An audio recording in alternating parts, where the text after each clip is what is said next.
तेलंगाना के वज़ीर आला रेवंत रेड्डी के भाई कुंडल रेड्डी ने आज दरगाह यूसुफिया नामपल्ली का दौरा किया और दरगाह पर चादर गुल पेश की।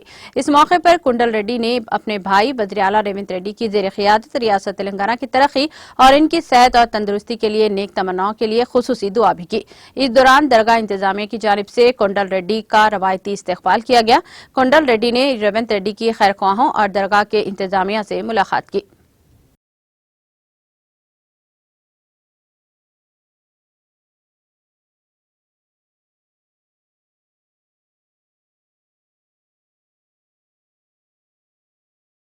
बहुत खुशी हुई है मेरे को नामपल्ली दरगाह और जहांगीर पीर्ला दरगाह विज़िट कर रहा हूँ। मेरे को इलेक्शंस पहले मेरा मन्नत था कि मैं जहांगीर पीर्ला दरगाह और नामपल्ली दरगाह आऊँगा बोल के, वो अभी मेरा पूरी हुई है। बहुत खुशी हुई है कि मन्नत पूरी करने के लिए। Thank you very much.